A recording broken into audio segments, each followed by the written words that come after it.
Inspiration. Such a demanding thing. Or does it have to be? You can't make something if you're not consuming something. Or I create art in ordinariness. One doesn't have to look very far. Let me say a cosmic phenomenon. In conversations, ideas come to life. All of these things can be well springs of creativity. I want to be able to teach people, inspire people. That's where it all began. Somehow managed to see an opportunity where others didn't. Get it off the ground, people resonate with it, and it's become its own thing. They told a story around it, and that's what really inspired me. There's so many possibilities.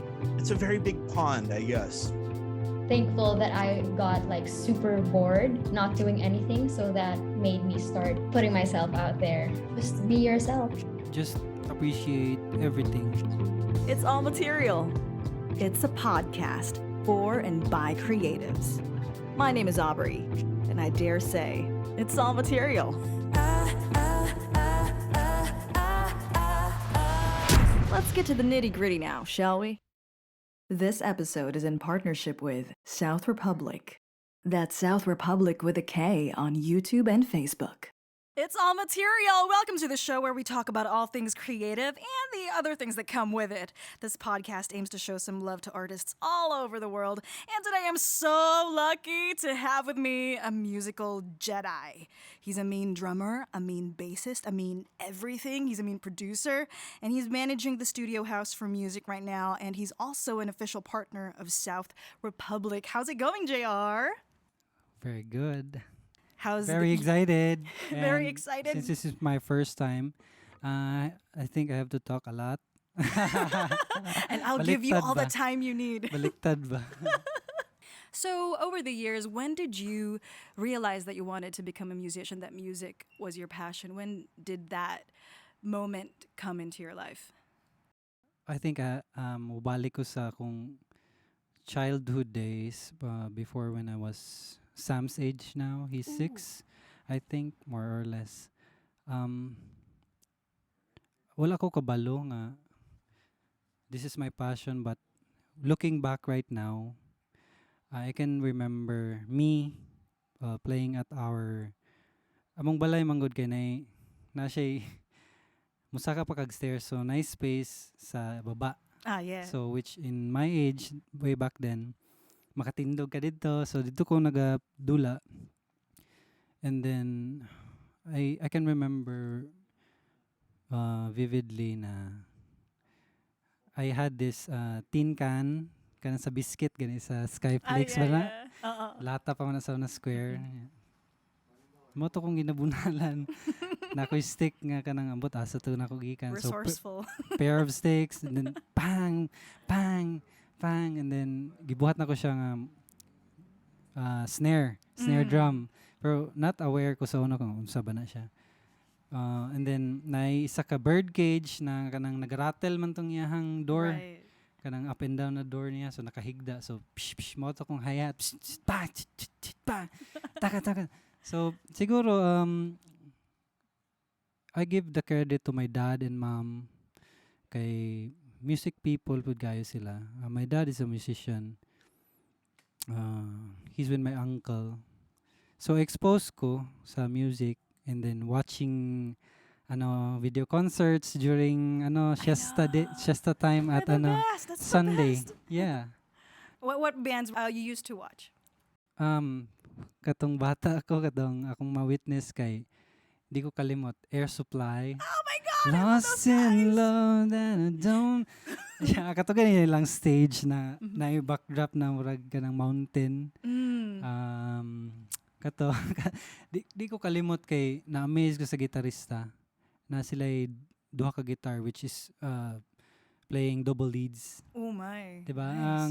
Ang Air Supply medyo na pagka-rock. Right. Medyo naka-drive ang guitar nga. Tapos grabe melodic playing. So kato mo tong murag my early stage of exposure to music was from my dad and from my uncles.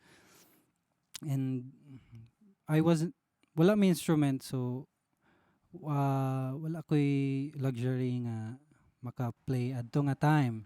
And then personality pud nako nga mahadlok ko kanang nako'y fear sa public kay Stage fright or something? stage fright or kanang being into a new place and new environment kay gusto man pud nila nga i-enroll ko Yes. into singing unsa ba pero amo to maka-afford ba gid mi ato pero siguro na mga kaila na mga connections na matap ba ang TV Kids wala para wala binuang ang TV Kids pero siguro ana so kato mao to akong mga earlier stage sa akong ma-remember. Have you ever imagined yourself doing anything else other than music or just No. music? But just a random question though, like if you weren't a musician, what other job could you have had? I have been once IT personnel at a college school. Pero na-hire ko dito kay tungod ra pud sa music. Kay ang isa ka admin dito kay ilan ako. Personal friend na knows me well, our family well. And then nailhan ko niya through music. So mo tong nag-bridge ako. So IT ko mo pud to ako ang eskwelahan which is bugo kay ko karon. So kato.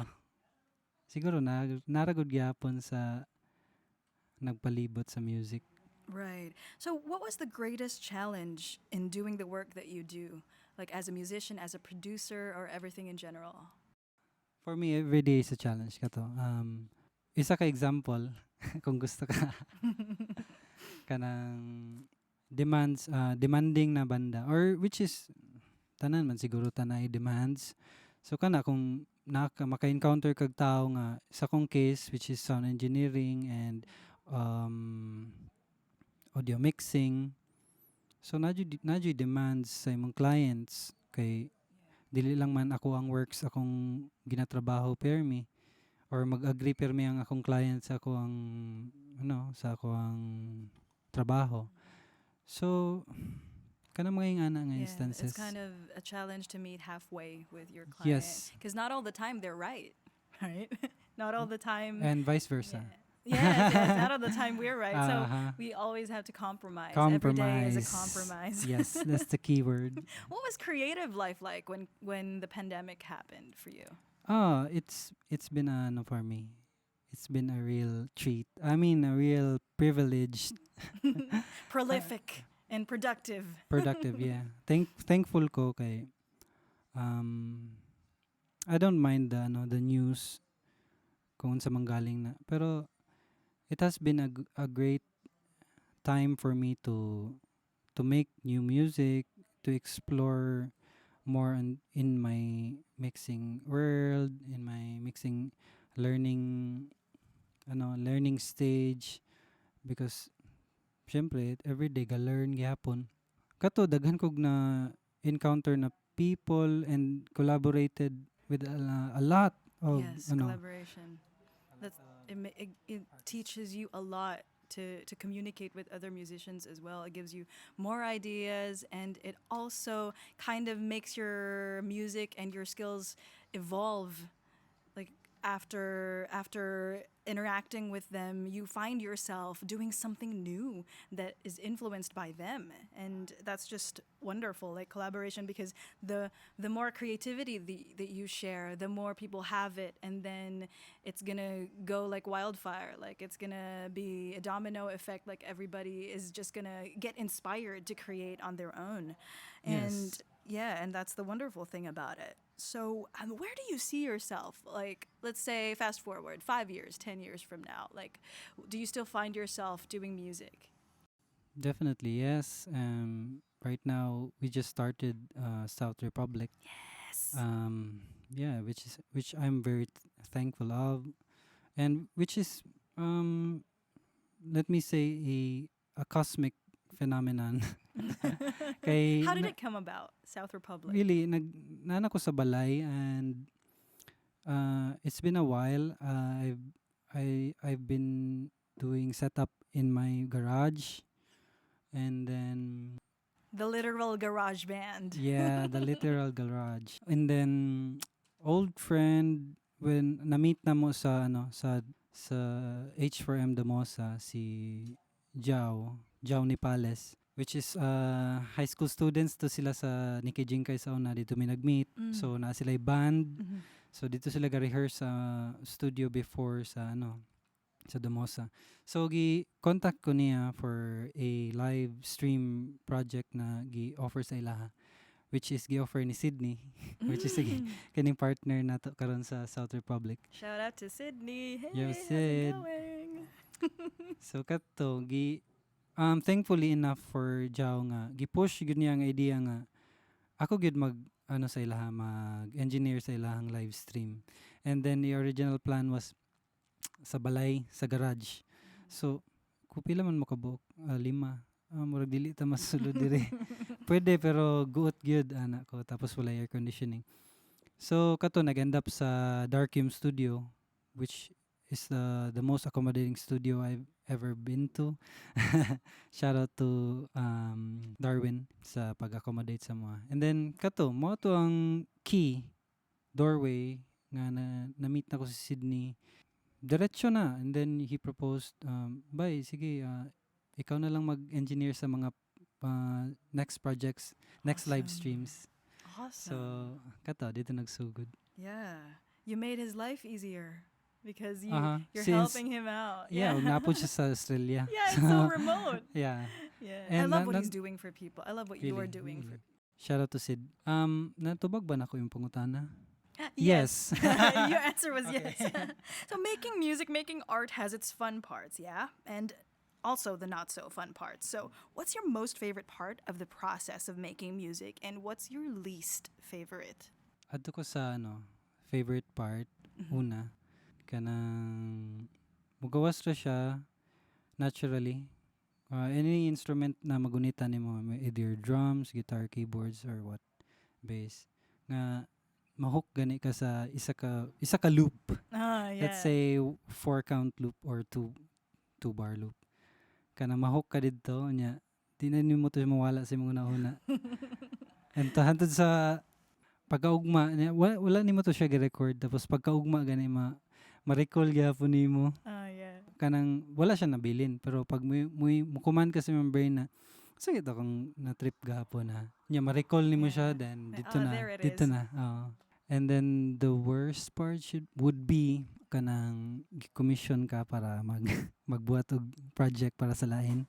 And then mapuga ka kay kanang wala good ka sa momentum or murag wala ka sa You're not in your element yeah. or something? Murag bugat siya kay because of the favor or because of the money da nga i-offer sa mo para magbuhat og isa ka project kana o Does it make you feel a little restricted when you do commissions or dili man inuon siya pero ang thought na kanang lami siya sa imong feeling o kanang bugat siya diha nagamatter ang katay mong ginaingon na what's the best part o worst part.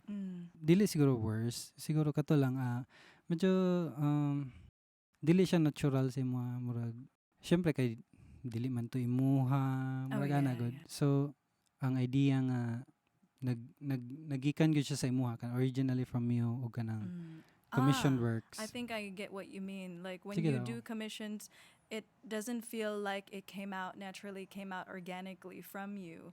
So, Yeah, on the creative side of me. yeah, Kana yeah. ganing imong pagka-artist mo. Kuan kay paminawan ba? Kato. But it makes a lot of sense. Creative is side, yeah, creative yeah. and commercial is debatable. That's right. Yeah, the struggle is real. Makaano ba ka? Makarelate ba ka? Yeah, of course. Like, because it's also different. Like right now, the reason why I'm doing this podcast is because I also want to talk about the topics that I want to talk about. Before, I'm not saying that I've had any negative experiences. It's just that, of course, I felt limited because of the responsibilities that I had to uphold, knowing that I'm representing a certain entity.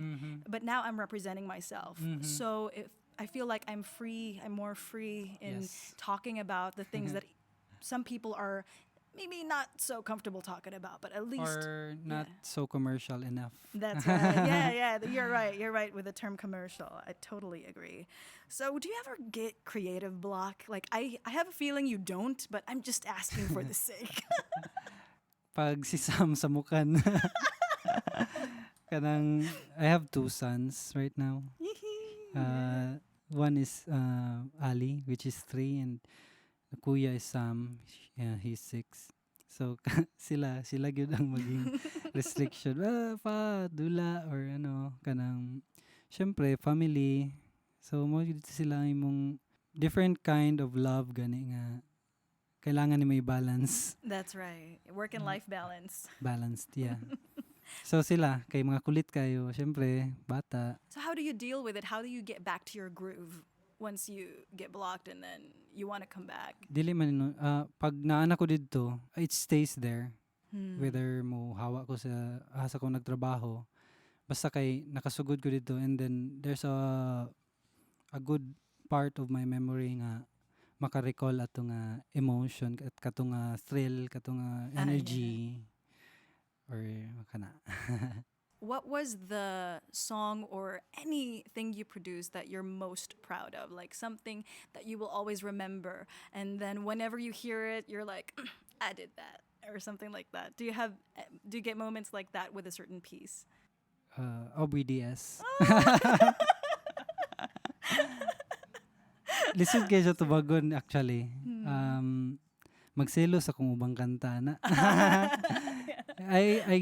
I really give life to my pieces of music or an artwork I make, and also to the artworks of my collaborations. Yeah, and that's what I like about you, because I just told you earlier offline, like when I appreciated the way you were so versatile with everything that's just thrown at you. You already know what to do with it. How do you do that, man? Like, how do you become a genius that you are? Wala, give ko kabalo. It's like you're reading my mind. Every time I send you samples, you already know what to do with it. Like after 3 days, I'm like, oh my God, he read my mind again. Salamat sa compliment. Pero siguro, sama ko pagtubag ato. Or is there like a method, or is there like a secret to it, or? Siguro, let me say, just appreciate everything. Anything under the sun, under the moon, anything that exists, anything that is visual, anything that is invisible. Like finding beauty in the things that you see, you hear. Exactly. Yeah, I think that's what we're here for on this earth. Like as artists, we find beauty in even the most ordinary things. And yeah, so a while ago you mentioned your mom and your dad were musicians. Were they kind of your creative role model growing up, or did you have any more? Dili gyud. Syempre, sila ang foundation kay sila akong namatan when I was at my young age. But along the way is tanan nga akong ma-meet is I really appreciate them, and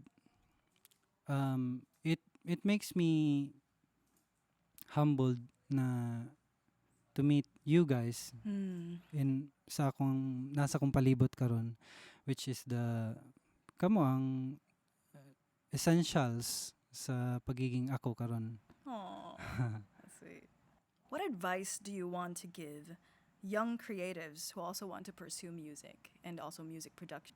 Just do it. Kay na naman tanan tools, and then tanan nimo pangutana is na naman sa internet. Kato lang, walay limits sa ayaw i-limit imong sarili sa isa lang ka genre or isa ka idea. Kato lang to mubalik sa katong appreciate everything. Yeah. Seen and not seen. That's right. Always go back to that. Like every time things Yes. get ugly, you still can find a rainbow after that rain and a light at the end of that tunnel. Thank you so much for joining me today, It's a wrap. man. Yes. Do you want to talk more? Do you have any questions for me? I'm looking forward to another fruitful year with you, man. Thank you so much, Thank you so much. for joining me today. This episode is in partnership with South Republik. That's South Republik with a K on YouTube and Facebook. This is Aubrey, and you're listening to It's All Material. New episode every Thursday at 7 p.m.